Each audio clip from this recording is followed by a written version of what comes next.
This is Sound Up with Mark Goodman and Alan Light, the only music podcast that matters.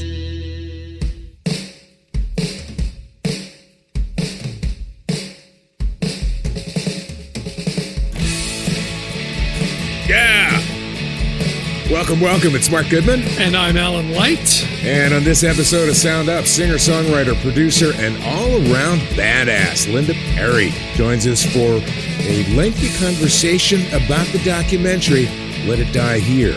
Plus, we have music news on Eminem and Billy Joel. And as always, we have our new music picks of the week. But before we get to all of that, the country saw an incredible, horrible act of violence play out over the weekend. An assassination attempt was made on the former president, as we all know. Trump survived the attack, but one bystander was killed, as was the gunman. Several musicians took to social media in reaction. And if there is a bright side to this, it seems no matter what side people are on, everyone agreed violence has no place in democracy. First up, we saw Bret Michaels weighing in. In this act of terror and stupidity by this perpetrator that wounded former President Donald Trump and took an innocent life of another person, our condolences, prayers, and well wishes go out from all of us at Michaels Entertainment Group to their families and all of those affected. Post from D. Snyder, who wrote, unacceptable on so many levels. It is just effing awful what happened yesterday. Disagree with the other party as much as you want. Never raise a hand toward them. Respect their right to believe something different than you do.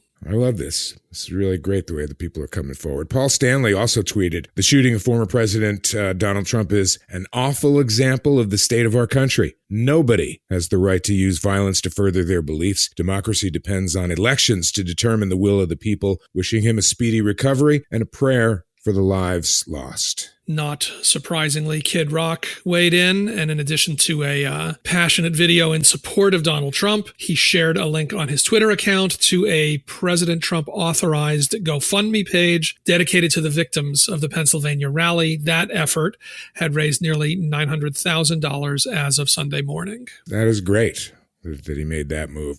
I know the vibes. That's what 50 Cent said, posting a clip of his track, Many Men Wish Death from Get Rich or Die Tryin'. We are all in trouble now, says 50 Cent. And Kid Cudi noted that while the incident was upsetting, he said, this ain't cool. I ain't voting for him and don't support him, but wishing death on someone ain't it. There you go. Just some of the responses. Yeah, lots still to unfold around this story. I'm sure more information, more reaction, more stuff that will happen. But certainly seeing everybody line up behind, whatever turns out to be a motivation, whether we ever will know the motivation, that this is not the way a democracy functions. Indeed, and happy to see so many come out and say exactly that there's no place for it. All right, moving on. We have a review from Pod Squad member Dina, who saw the Beatles' White Album performed live in its entirety. Dina? Hello, Sound Up people. It's been a long time. I wanted to call and tell you about the most amazing show that my husband Jay and I saw over the weekend in the Clive Davis Theater at the Grammy Museum. We saw an all-star band play all the songs from the White Album, and it was so amazing and so fabulous. Now, the first part that's great is the Clive Davis Theater holds like 200 people. So it's this very intimate location where you really can get up close and personal with all of the performers. We've seen some other folks there, and we'll be seeing Shine. But this band that played the White Album was so amazing. I will attach a list to the email that this voicemail is attached to. It gives you the whole list of everybody, but a few highlights were Tal Bachman sat in for a number of the songs, and Randy Bachman's son, and played and sang so well. Lawrence Juber, who is a guitarist like I've never ever seen before, who obviously played with Wings, was phenomenal. I mean, just phenomenal. And the stories he told about this album and about working with Paul and things like that. But one of the most amazing things that we saw was, and who played with, I don't know, everybody who's anybody, and was just unbelievable. 80 years old, completely unassuming, lovely, lovely man. It was just unbelievable. It was so much fun to hear this band and to listen to these songs. They played them. It was a as you might imagine, because everybody in the room knew every single word to every single song. There was a young fan, and I say young because he was 23. He was standing in front of us in line, and we were talking about how he came to find the Beatles and whatever. Anyway, I watched him periodically through the concert, and you could tell he was just having the time. At the end, the Clive Davis Theater is really, really small. So you can walk up and say hello to the musicians, and everybody's very cool about that. So we got to do that. And I managed to find on the floor, because I was well trained by Sunita, I was able to find the set list. And it was 4 pages because the White Album. And we were walking out, and we ran into this young man who was the young man I was telling you about. And I said, "Did you love it?" And his whole face lit up. And he said he loved it, and he couldn't believe how amazing it was to hear these songs live. He, of course, had never gotten to hear them live, and he just loved it, loved it, loved it. And I him the set list, and I said, "Well, here you go." And his whole face just flushed and smiles and big eyes, and so there you go. So sometimes you get the set list for you, and sometimes you get it for a young fan, and you make their day. She doesn't answer the big question to me. Who did Revolution 9? Because I probably have talked about this, the Fab Four, the Beatles tribute band that Will Lee and Jimmy Vivino and some of those great session players do. I've seen them do the White Album top to bottom, which is phenomenal, an amazing thing to see. And including Revolution 9. Yes. So that is my question back to Dina is, did they take a stab at that? And how did they pull it off? But hey, she says that kid never got to hear these songs played live. Nobody got to hear these songs played live. True enough. She did send us the set list, so I'll take a look at that and see if it says who did play Revolution number 9. All right. Well, I wanted to give a quick review before we get to some music news, a very quick review of the live show that I went to just a couple of nights back, just before the weekend. Freddie, who we've had on the show, full disclosure, she is my daughter. Freddie played live at an event called WFNM. We Found New Music. She played at a place called Bar Lubitsch in West Hollywood. A great turnout. I was excited to see, for somebody who's a brand new artist who's just dropping new music like Freddie is, a great turnout, including our friend SoCal Music Gal. She turned up with her husband, and I'm not even sure how it happened, but before I knew it, April was introducing Freddie at the event. I don't know. She talked with my kid, and I guess she okayed it, and that was it. So many thanks to April and to her husband. MC SoCal Music Gal. Right? I don't know how it happened, but she did a great job and introduced Freddie with the proper fanfare. So thanks to April for showing up, and to everybody else who showed up. And I'll just mention that there is another gig with Freddie coming up at Hotel Ziggy on Wednesday night, the 31st of this month. That is 8462 West Sunset. Come on out and see Freddie. Lots of new music and a great band, gotta say. All right. Wanted to drop that one in. All right, so that wraps it for our concert reviews. We've got some music news for you. First up is a story about Billy Joel and a B-side that is suddenly getting all kinds of Gen Z love. This is not that much of a surprise to me. I saw Billy at Madison Square Garden last month, his next to the last show in the residency, and he has been doing audience requests that he pulls off each month. He goes online and takes the requests, and he commented when I saw him last month that he said, "This song was kind of a throwaway. I never really expected that much from it, but you seem to like it." So off he went, and he played Vienna. It wasn't one of the 4 singles released in North America, just a B-side of Just the Way You Are, the B-side of that, and it catapulted Billy to critical and commercial success. Vienna seemed destined to remain a deep cut from his discography, but over the years, this number has endeared itself to listeners and become a kind of cult favorite, if you can call, the entire population of Madison Square Garden, 18,000 people, being really excited about it.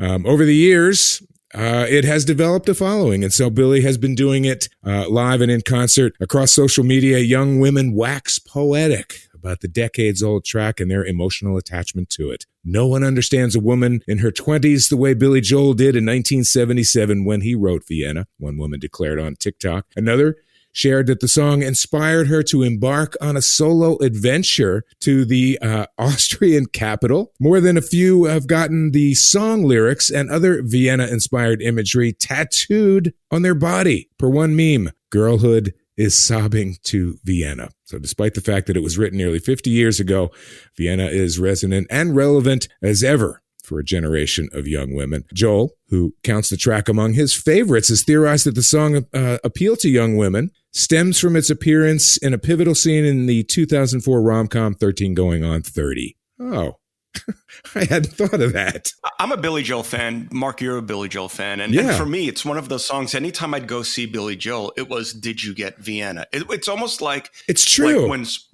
It's almost like Springsteen's Rosalita. Like, were you going to get it that night? Is he going to play that song? I don't know why that song became that, but it is one of those songs. But it does say that movie was the jump start on that. I had no idea. I've learned a little something here today. This was if you don't remember, the Jennifer Garner film that tells the story of this disillusioned teenager who wants nothing more than to fast forward to adulthood. Of course, when she gets there, she realizes that it's not all that it's cracked up to be. That is a movie that was popular with girls, and girls are who most of the enthusiasm for the song comes from. Beyond that, I'm not sure, Billy said in an interview with Vulture. It's a coming-of-age song. Slow down, you crazy child. So I guess it resonates with younger people, and it's a fun one to play, says Billy.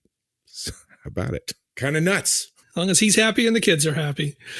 and now we know. I don't know. Maybe you knew where it came from, but now we know. I know nothing. I don't know anything about any of this, but it's got to come from someplace. Meantime, the big release over the weekend was Eminem's new album, The Death of Slim Shady, Coup de Grace, his 12th studio album, which predictably and intentionally is full of a bunch of things designed to offend as many people as possible, including a seemingly endless torrent of references to Caitlyn Jenner and Christopher Reeve, which I can't imagine anybody under the age of, 40 even knows what he's talking about. But that's what he's doing. Can I ask, I haven't heard the track. How on earth do you diss Christopher Reeve? Superman, who was talking about Christopher Reeve on like five different songs. Unbelievable. It's, and then it's all about how fucked up it is that he's doing that.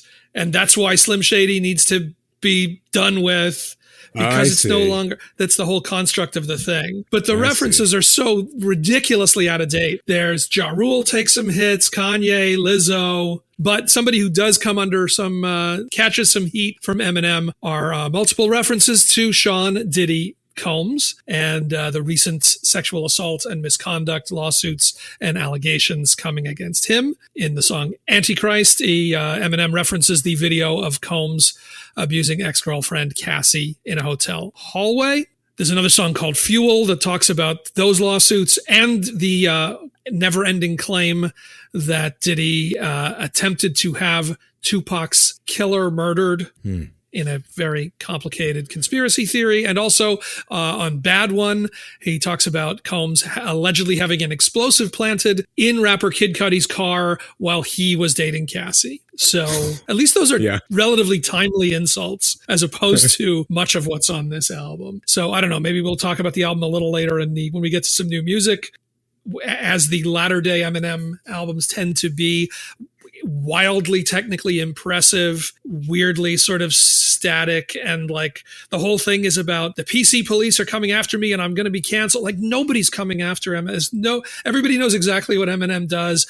Kids are not trying to cancel Eminem. I think to the extent they think about Eminem, there's something that their dads like I don't even know what he's talking about for most of this record, but they're you go. Meantime, I should mention a story that came out over the weekend in the New York Times. Our friend Danielle Smith, who was my colleague at Vibe and then the editor who succeeded me there, wrote a long piece in the New York Times about her history with Sean Combs and different confrontations that they had and what it was like, what it meant as a woman in the hip hop industry at the time in the 90s and 2000s. A very, very powerful piece. So while we're talking about goofy stuff that Eminem says, I would also point people to some pretty serious and pretty powerful stuff that Danielle Smith wrote in the Times that came out in the last day or two. I guess as we sort of ease closer to whatever might be a Me Too moment in the music biz, which has not happened. I mean, maybe that video of Diddy kind of has inspired it. We'll see. I don't know. That is, the music business has not had that reckoning yet. And it's very different when it's stuff that you can see on film. Yeah, exactly. That makes for a very different conversation as well. So that's our quick look at some music news, but oh man, I am so excited to welcome our next guest, singer, songwriter, producer extraordinaire, Linda Perry, joins us next on Sound Up. Stay there. All right, welcome back. Sound Up with Mark Goodman and Alan Light, and I'm happy to welcome our next guest. Linda Perry emerged from the San Francisco music scene as the main songwriter and lead vocalist for the band Four Non Blondes, known best for the Linda Perry penned hit What's Up. Since then, she's founded 2 record labels, as well as composing and producing songs for many other artists, including Beautiful by Christina Aguilera, What Are You Waiting For? Gwen Stefani, Get the Party Started by Pink. She has contributed to albums by Adele, Alicia Keys, Courtney Love, and for her successes, Perry was inducted into the Songwriters Hall of Fame in 2015. She is the subject of a new documentary called Let It Die Here, which is making the festival circuit. And Linda joins us here on Sound Up. Linda Perry, welcome. Been a while. Good to see you again. Nice to see you. Thank you. When you see this product, the finished product, how do you feel about the portrait that has been painted of you? My assumption is Don got to do his thing, and you were the subject. You didn't craft what was happening, or maybe you did. Yeah, no, it was like a very organic. I mean, I wasn't making a documentary, or at least that's what I thought. I thought I was just getting some cool content for social media. So I'm a pretty private person, and I have a friend, Emily Wynn, and she was like, Linda, you need to post more. And so I had just did this documentary, Citizen Penn, about Sean Penn going to Haiti, and Don directed it. But one day he came up to me and he's like, after that project finished, he was like, hey, I think you're super interesting. Do you mind if I just kind of come and record stuff at your studio? And I'm like, sure, whatever. Can I use it for social media? And he was like, yeah. And so anyways, that's kind of where as far as I was in, I was never like, oh, let's make a documentary about how crazy I am. And during the process, as, life does, life started happening. And Don was there when things were starting to spiral out for me a bit, and me questioning my ability to understand my own creative and how to move forward as an artist for myself. And some other shit happened. And to say the least. Yeah. And then he came to me and he's like, so, that stuff I've been filming? I'm all, yeah. And he's like, well, I kind of did an edit of 30 minutes and I showed it to some people and they think it's a documentary. And I literally, I said to him right away, I said, I don't want to know about it. I don't want to hear it. I don't want to see it. Just do what you think you need to do. If I said it, I'll stand behind it. I'm not going to, deny anything, but I don't want to talk about it.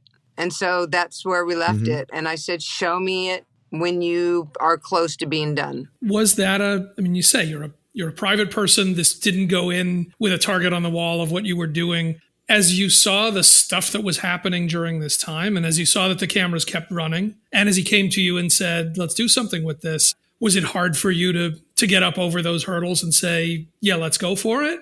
What were the decisions along the way?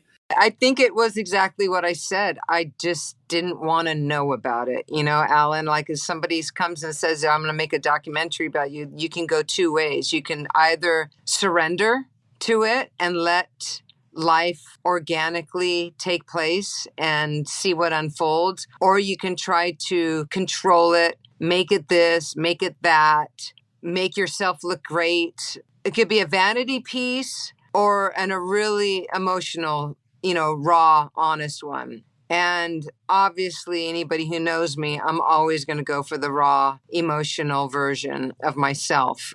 So I think to me, I try to understand when things happen to me, they're happening to me for a reason. So if somebody all of a sudden had interest in a documentary based on things that they were witnessing and watching me, do, then there must be something of importance there that they even want to do this. And so I just surrendered and just let it go.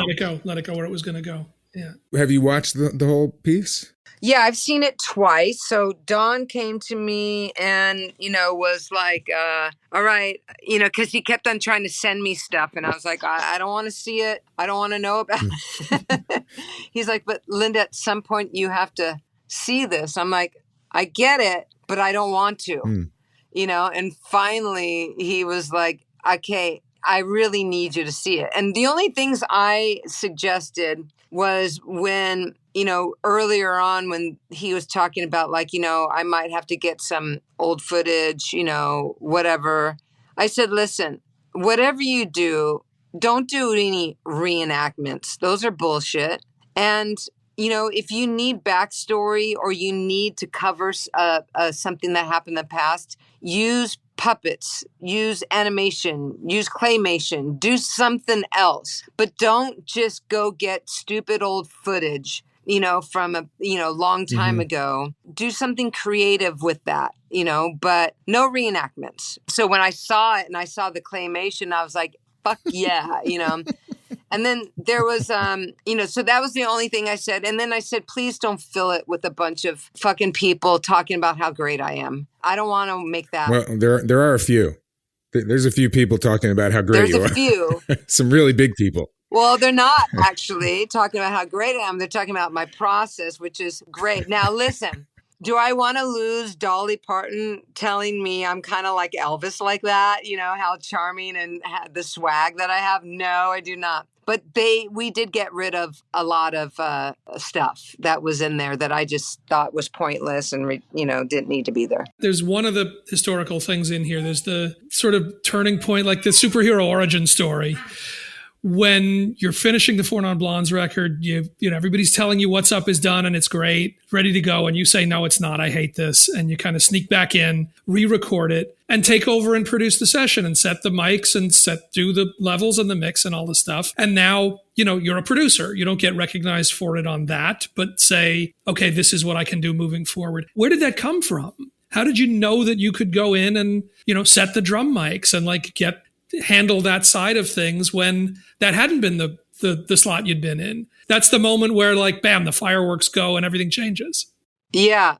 I don't know how I know. I just know, and luckily we had a really great engineer there helping us, and he was so helpful. And he wasn't like the producer that we were working with, where he didn't want to give me any information. I can't remember this guy's name. I wish I did, because he was just a lovely person. And really, he should get so much credit because he really talked me through everything. When I said, I don't like the sound of the kick drum, can I go move the mic? And he's like, of course you can. And I'm like, okay, great. It was opposite of what I just came from, and then, the Don's snare was too high. And I was like, Don, can you tune it down? It just seems so high. And again, just being able to dial in guitar tones with the help of this dude and engineer. And he was just very helpful to help me and guide me to what I was hearing.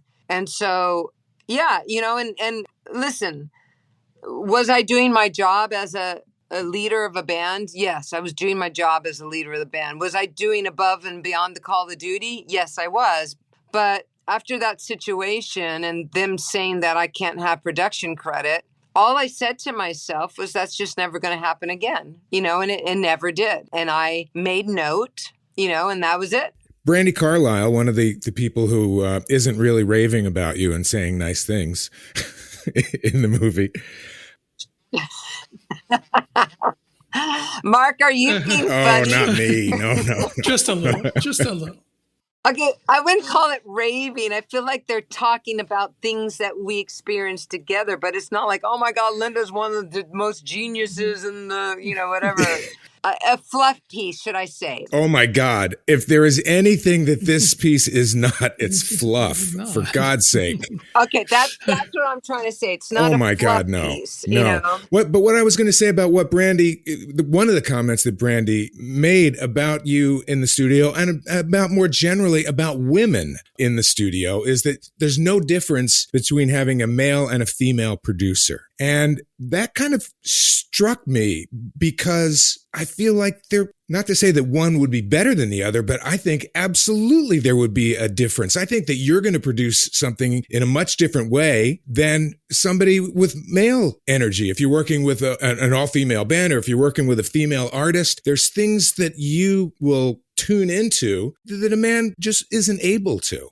Yeah, I think what Brandy was trying to say, and she says it so amazing, and I know exactly what she meant. It's just that there should be no difference of how you choose a producer. You know, like, I think it's just that a lot of women aren't put forward as producers. There's always the go-to, hey, we're going to go to these 5 top dudes that are doing everything. I think I heard Dawn say, is there a difference between female? You're absolutely right. There is, in so many ways. I was actually in the car driving here, and I was wondering to myself if it's ever going to be equal. And then what is equal? You know, it's like, what exactly is equal? Like, a woman will, never experience the safety that a man has walking or jogging through the park by himself. But a man will never understand how there's predators all over ready to rape him. 100%. You know what I mean? A man's never going to understand having a child and the bond of breastfeeding your child. You know, it's like, so I don't understand what equal could possibly be. And will women ever, like, equal pay? That's understandable. Like, there should be no reason why a man is making more than a woman in the movie world, music world, any world. There should be no reason. That makes total sense. But sometimes you have to wonder what equal actually is as a producer. Now, I agree with you in that sense where I've had many women come to me and say, oh my God, like, I feel safe here. I feel heard. I don't feel your ego is running this project, and that feels good because I've been in the rooms and I know those guys, and they're a lot of ego. Yeah. It's a lot of male dominance. There's a different smell, there is. The different fucking smell when you're in a room with a bunch of dudes and when you're in a room with a bunch of women. Depends if some of them are wearing Axe or something like that, probably. Yeah, but it's also men sweat different. It's a stronger, more potent smell, and it does alter the way you are in a room. I mean, you not knowing, like, if you went into a room with a bunch of women and then felt that and really understood that and then walked into a room with a bunch of men, you're going to feel differently. It's just, that's the way it is. We react on smell, sound, visual, right? And if you see a guy standing there scratching his balls before he starts talking to you about how you should deliver your vocal, that's going to fucking affect you over a woman just standing there going, okay, so maybe come at it with a different approach, more emotional. I'm a very emotional person in the studio, and I listen. I'm safe. I empower. I don't feel a threat whatsoever. There is no ego in the room with me. And the majority of the time, that's a way it is with most women. Now, when you have a woman coming into your studio saying, I feel safe, heard, and, it's way better in here, and I feel like I can be more vulnerable, then you have to admit it is different walking into a studio with a female producer to a male producer. But can I just clarify, that does not mean we're not equal. Right. We can get the results. In terms of, if a man and a woman have the same technical knowledge, then it is what it is. It doesn't matter. And exactly, there's no reason that a woman couldn't have that same technical knowledge as a man. Exactly. And every producer or engineer or whoever brings in whatever their own individual experience and style. Like you can't generalize anyway to that. Yeah. Exactly. We all have different ears and different perspective and different ways of how to get the song out. So it shouldn't be judged based on what your gender is or race or how old you are. It's like, you go in and everybody that is equal. We all walk into that situation in a technical and process way equal.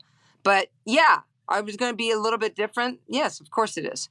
So you said before that, Don kept the cameras running as things are happening and you're just going along. And there feels like a real turning point in the film. You go down to Austin, you do this showcase event for this organization that you're working with, promoting some of these issues and promoting empowerment for women in the business and all of this, these issues. And then you kind of break down after that and express you're exhausted and overwhelmed and, you said it starts spiraling, and it feels like there's a moment there that sort of runs then through a chunk of this documentary where you're kind of flailing and figuring out where you're going and beat up and all of that. Did you feel that coming? Did that happen as sort of overnight as it feels like it does there? I mean, that must have been building.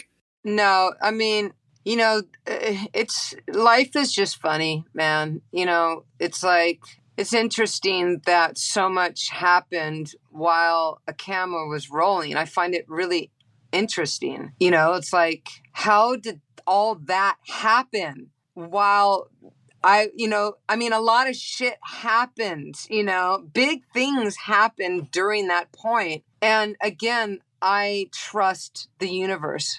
I do. I trust the universe. I trust the process of what happens and the journey it puts you on, and obviously all that needed to happen and it all happened organically. So no, I'm always flailing in some way. I'm like that. I'm dark, I'm bright and dark, and, I don't know how to be gray. I only know how to be black or white. I wish I knew how to be gray. But it's like, I don't, so it's like, so in that aspect, what the movie showed me was, I when I watched it, I was like this, like for the first time, but I disassociated, jumped out right away of that's me on the camera or the screen. And then I was able to start watching her in her journey and spotting out like, oh, the turmoil, what she's going through, and someone hugged this girl like she's tortured, and that was kind of a wonderful moment for me to where I think I was able to just exhale, and somewhere in the movie near the end, you see it actually happen. And all of that was in real time. Like that was not edited to make it look like that. It all happened exactly. That's what's amazing about this film. Like it all happened exactly the way it shows up. And you see me spiraling. And then of course this, this sickness shows up, this thing shows up. And then, this whole other situation with my mother. And then it's like, it's getting bigger and bigger. The problem is obvious. It's like, I don't know who the fuck I am. I've put on so much clothes of other people. I don't know how to take it off now. And now I'm getting lost and stuck and I'm drowning. And then there's a light, a small one at first. And then it turns into this big exhale, and that's how the movie ends. So like me just... And, since then, I wrote a whole album, that will support this film and it will drop wherever this film lands. So I kind of want to go back almost to the beginning here. When you look at this film through your fingers, and you said you disassociated. So what do you think about that portrait? You've mentioned, and it's clear you're a private person, and yet... Man, I mean, literally and figuratively, you got naked in this movie. And where does that come from, that strength? Is it the relationship maybe with the director, or was it something else? And what is your take looking at that woman? What do you see? What do you learn? Yeah, what do you see looking at that woman on the screen? There's a few things that come to mind, but I think that One of the things that's the most embarrassing is, that closet scene. With the Supertramp song? Yeah. I wanted to ask you about that sequence. Yeah. So what happened was Dawn had told me if I'm never around, and you're feeling like you want to say anything, just put your camera, or your phone down and, lay it down and just record it and just send it to me and I'll figure it out. And I never did that. I always thought that was cheesy. Then that was the first time I did that. So I think that I woke up. I thought I was in a pretty decent mood, like I wasn't feeling too down. And I wanted to talk about Equalizer because it was on my mind about how we could improve or bring awareness. And so I was going to talk about that. I was like, I was thinking, I'll send Dawn this thing about Equalizer, what's on my mind and things that we could do, whatever. So I put my phone down and I was going to go in the room and, the bathroom and, get ready, put my hat on and, whatever. And I had my iPad in my closet for some reason. I think Rhodes put it in there. And I just was like, I'll just put on, here, I'll just push play on whatever this, whatever's on. I mean, I don't even know how there was even music on there, first of all, because I never used that iPad. So then I went into the bathroom and then I came out and I pushed record. And I'm like, okay, I was going to put my hair back and put a hat on, and then Supertramp came on. And I don't know. I don't know what happened. Like something happened. That song, Take the Long Way Home, is about, like in another language, Warren Zevon language, enjoy every sandwich. It's about living each moment. Exactly. But something about that song came on and then I started spiraling out. I started thinking about my childhood. I started thinking about like how fearless I used to be. I lived in San Diego. I lived on the streets. I squatted in cars and abandoned apartments. And, I've panhandled for money and drugs, but I was always happy, or at least I thought, but I was just reckless. I was fearless, and then I was starting, for some reason, it was provoking like this thing that I'm now, like I'm always afraid. I have too much to lose now. And I went to this place called Studio 9 and they would let me in because they just loved the way I looked, but I never had any money, and I had a big mohawk and I was a punk rocker and I would go in there and I would just dance to The Cure, to Visage, to the Rhythmics, to Thompson Twins, to Christian Death, to the Specimen, to, you know what I mean? I was just in there dancing, Human League, all that, and it was so amazing. And I felt free and I'd always be on drugs of some sort, right? So I don't know. This is what is coming to mind. So it all happened and then I stopped it. And then I immediately sent it to Dawn because I knew I didn't look at it. I didn't even know if it caught anything. Had no idea. I just took it and I sent it to him right away. And I said, I don't know what this is. I don't know what's happening here, but it's Linda and it's probably crazy. And use it if you want, if you think it's important, but I don't want to see it. Don't ask me about it because I'm erasing it right now off of my phone. So I just needed to give it to you before I erased it. So I didn't even know if it was captured properly. I was just in this moment. And then when I saw that on the fucking big screen, watching this film, I was like going, oh my fucking God. I was so embarrassed and shocked that I even allowed something like that out of my hands. But in the same breath, I was like, how brave of that girl, and I was able to see her bravery and her honesty and her vulnerability. And it actually, that closet scene opened up a lot for me.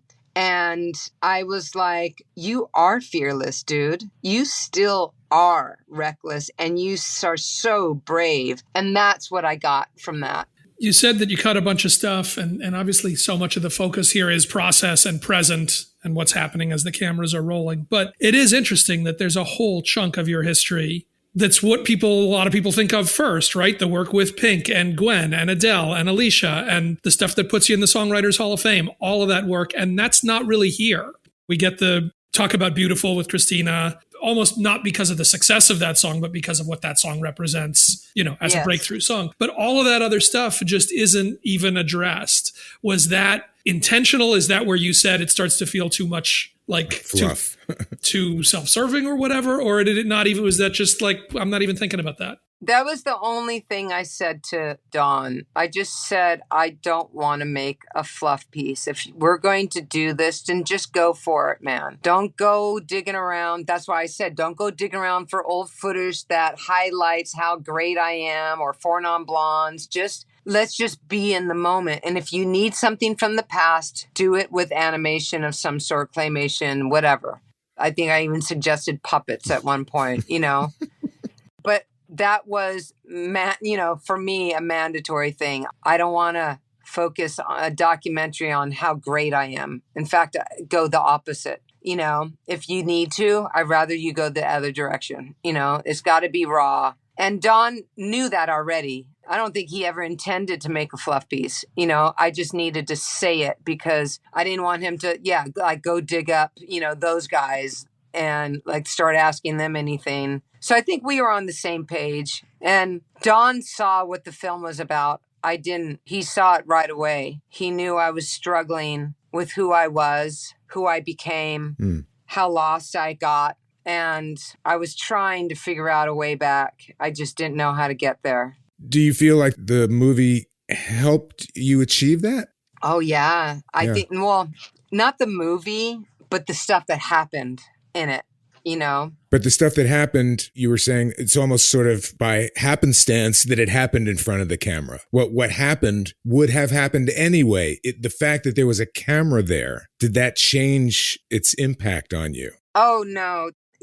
I don't know. I'm pretty there could be a million people watching me through this window right here. This is a window and here's my studio. There could be a million people out there and it's not going to change how I'm moving or talking or doing anything. I never am influenced by presence.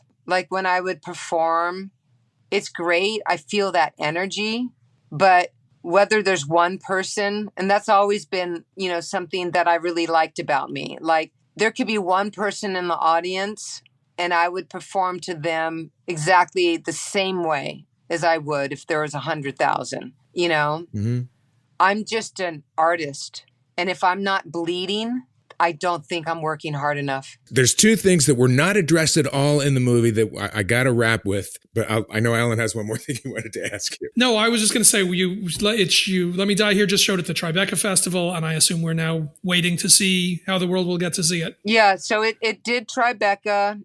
Really great response. The reviews have been so kind, really, really above and beyond kind and generous and emotional. And it played at Frameline in San Francisco. It was at Bentonville in Arkansas. That's Gina Davis Film Festival. Really cool festival, by the way. And it's going to, looks like Woodstock and Canada. And it's making its rounds, Nashville. And so, but we are, you try to find a home for it. I stay out of that. It's not my business. So there's a couple of things in the film. There's plenty of things that we could talk for hours about, but I'm going to go with a couple things. One, let's talk about hats. Can we talk about hats, please? What is the deal with you and hats? I'll do my Seinfeld. I mean, you there's times when you're wearing two hats at once.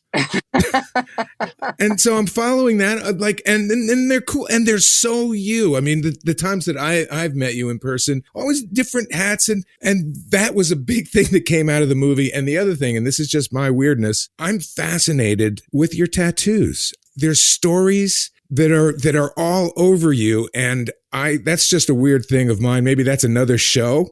But if you could just tell me the one that's here on your right cheek, the teardrop. Now in Gangland, that means you murdered somebody.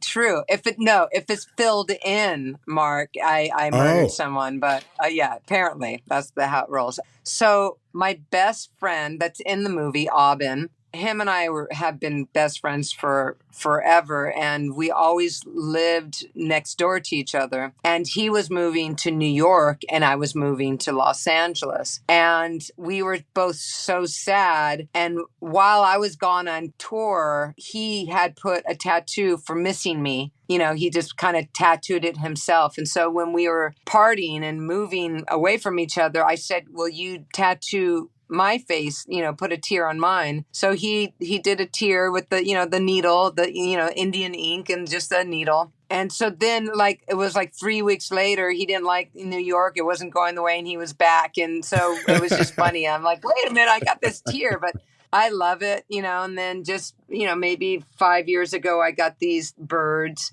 I don't know. I like the face tattoos. I don't, obviously it's not too aggressive, but listen, man, I'm not going to go and apply to be a school teacher tomorrow. I'm not going to be a political advisor. I'm not going to be anything but who I am. So I'm okay with my tattoos, but I think the last time we saw each other, I didn't have those, but no, the birds, no. But yeah, I mean, and the hats. It's not like you're bald or anything. No, I have hair. Look, I totally have hair. I don't know. Honestly, I think it's some kind of weird protection. I used to wear them when I was a kid too. I'd wear sombreros, you know, like I would have these big sombreros on my head, and I would just think it was the coolest thing. And cowboy hats, and you know, anything I could put on my head, I would put on my head when I was a kid. And if I were really going to think about it, and if I wanted to give it some kind of spiritual meaning, because it is bizarre how I just always have to have a hat, I think it's some kind of protection for me because I'm so open and honest and giving of my energy. I think in some weird way, it shields me from getting too much energy into my, you know, because up here, apparently they say like up here is when you have, like, you let go of energy and energy, you know, will come into your peripheral, whatever. And then I was talking to this psychic girl in Ojai one time, and not even as a psychic. She said to me, you know why you wear hats? And I said, why? And she's like, because you give out too much energy and it's a way for you to protect yourself. And I'm like, I thought I wore hats for protection, but I didn't understand what it was. But, you know, I think it's a security blanket. I think it's Linus's blanket for me as well. You know, it's a pacifier. It's something, obviously, but I haven't really dived into the mental and emotional reason for it. But, you know, maybe I will. But yeah, you're right. And sometimes, and weirdly, when I'm feeling really like this, I put a beanie on and then I put the hat on. Next time you see me, I might be wearing foil on my head. Who fucking knows? Jesus fucking Christ. I might be one of those old ladies that have a foil hat on, you know, to protect me from alien satellites and whatever. That is great. Linda Perry, it's always great to talk to you. I encourage people to, once we figure out where it's going to be, to go and catch Let It Die here. Yes, thank you. It is a hell of an experience that it will take you through. Thank you, I appreciate it. All right, Linda Perry, thank you so much. We're going to take a fast break here, and when we come back, new music on Sound Up. All right, welcome back to Sound Up. Just a little bit more to go here. We got to squeeze in some new music for this show, as we always do on our first show of the week. Who's got what? Roger, you want to go first? What are you picking out for new music this week? Two quick ones. One is Raye has dropped yet another song. This one is from the movie Fly Me to the Moon. I think that's the name of the movie.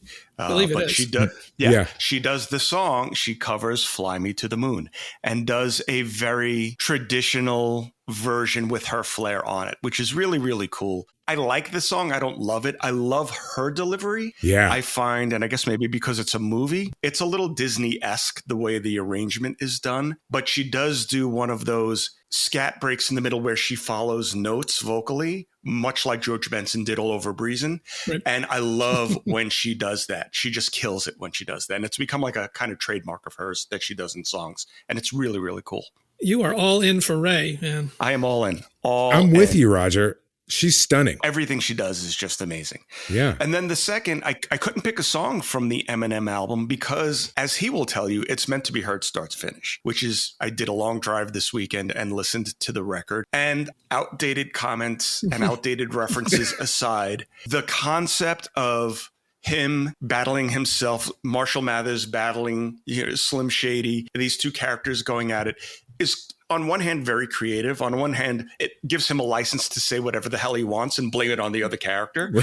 But the sheer amount of lyrics throughout this album is astounding. And the way it's produced, where he's rapping to himself, basically back and forth, is really, really impressive. I think the production and the style of the album a little bit outweighs the lyrical content, but there are some really bright spots on it. And it's kind of a throwback record, but it also highlights just how great he is as an MC. I mean, that whole Marshall versus Slim versus like that Guilty Conscience he did however many years ago, he does Guilty Conscience too on this record. He resurrects that. And the technical facility, there are just moments that are unbelievable when he just turns on what he can do with words and what his facility is. It's weird that it's this really tightly elaborate concept album for like 2/3 of it. And then it stops and he talks about what the concept was. And then there's like 4 or 5 more songs, which are very different and very much in the sort of confessional, singing about his kids and his daughters and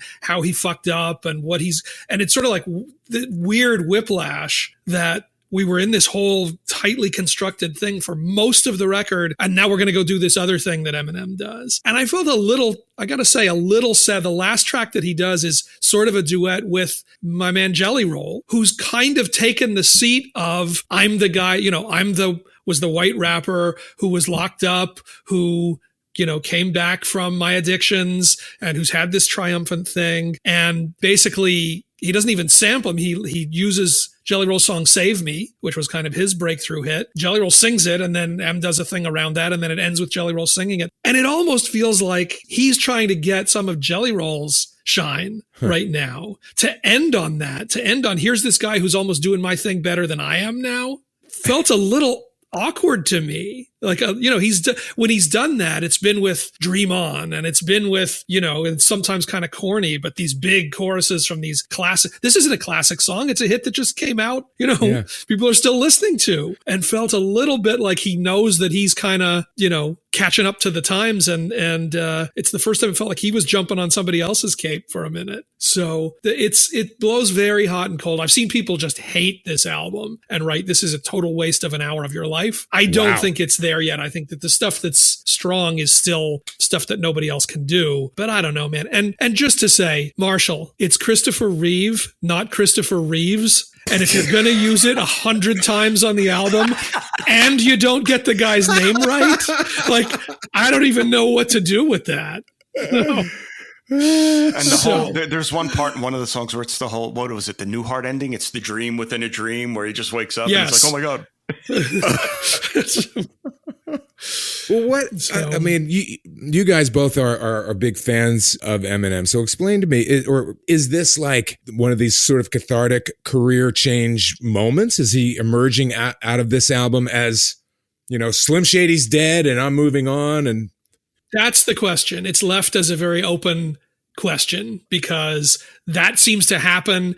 And then there's this, I had this crazy dream where I was fighting with myself and I killed off Slim, and like, it leaves open the door of that didn't happen. And now Slim's going to come back from the grave. Like, that's, You have not seen the last of this. This is like Bat Out of Hell albums now. They're just going to keep coming out every 10 years. All right. That's awesome. All right. So is that, what else you got? Yeah. All right.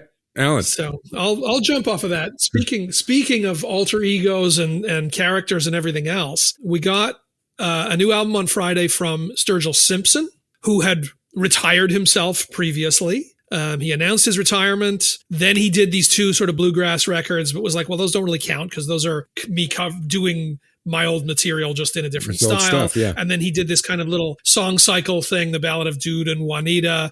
And he said, okay, that's it. I did 5 records. This was the arc of what I want to do, and I'm done. And he's back with a new album, but it's under this name, Johnny Blue Skies. It's very unclear if that's the name of the band or that's some sort of other character for him or just the workaround for him to make new music. So technically this is a Johnny Blue Skies album, though if you search Sturgill Simpson on the streamers, it does come up. It does come up. And the album's called Passage du Désir. He's still been living in Paris in recent years. And there's a lot of Paris references and a lot of sort of that mood that suffuses this album. And I got to say, this record is beautiful. It's in some ways the most kind of accessible thing. It's got a sort of country rock thing. It's more sort of band driven than a lot of his stuff. It's only 8 songs, but some of them are like 6-7 minutes long. There's a lot of sort of instrumental wandering on this record. Very soul-searching, self-searching, I went to Paris to try to find myself is a lot of what's on this record. I'm going to say a song called Who Am I is the one that I'm going to pull out for my pick to go on our Spotify soundtrack playlist. That's the one that you'll find there. But look, you don't get to wear a lot of, you don't get to Zach Bryan without going through Sturgill Simpson. You don't really get 100%. To what Chris Stapleton has become without going through Sturgill Simpson, what this guy laid down in those records, now 10, 12 years back or whatever it was, really carved out some great territory. But this record's really, really good. And I don't want to get overexcited on the course of a weekend. And again, he is going to tour it, having said he's not touring, So is it, again, he's found a way out of this or he's just changed his mind and he wants to go to work again. But I urge you to check it out. Passage du Désir. Who Am I is the song I'm pulling out.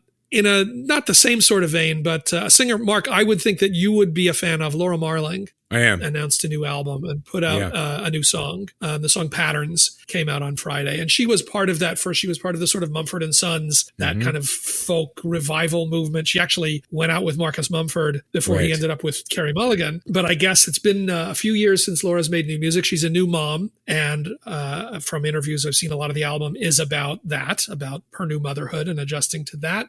This song is, very folky, very acoustic, very sort of circular, but just a lovely, lovely song called Patterns. I've always been a fan. I'm happy to have her back in the game. And I just want to mention, I hate repeating on our playlist, when we play a song from one of the early singles from somebody, I don't want to just keep piling on then when the album comes out. But a young country singer named Megan Moroney, who I am a big fan of, put out a new album on Friday called Am I Okay? She's out touring with Kenny Chesney through the summer. And she's just a great writer, really interesting. She has sort of a catch in her voice, like a very distinctive vocal sound. And these are just such good, solid songs from a perspective. It's very much a young woman in the 2020s. And it's the kind of thing that could feel really dated, where it's a lot about, there's a lot about like texting. There's a lot about, things that could easily later feel like, oh yeah, that was a moment, wasn't it? Email My Heart, the Britney song we love so much. But it really feels like it captures a sensibility and a time and a place in a very unique way. I think she's really good. This album is really strong. Am I Okay is the album. The title track is sort of the new focus track, but I would send you off to Megan Moroney too, and those are mine. Thanks for that. Roger, I saw you getting excited about her as well. I had not heard anything about Megan, so thanks. That's why we do new music here. These are rock solid songs. That's great. All right, we'll wrap up with mine. I picked just 2. I'm a big fan of Deer Tick. They have some new music out that's actually an EP called Contractual Obligations, which reminds me of an old, I think it was Monty Python.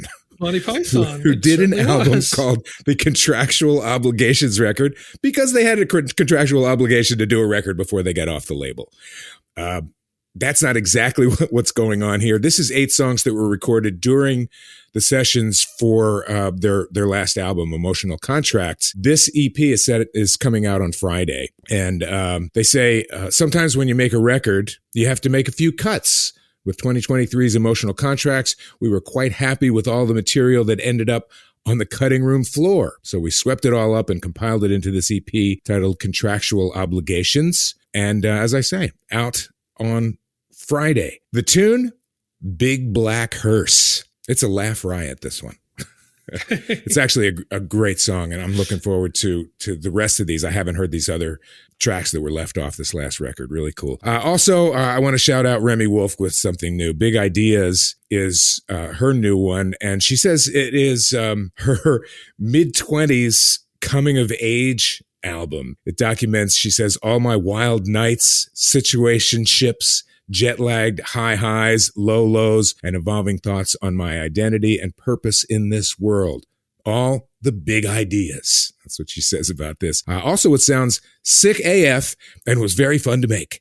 Please enjoy, my children.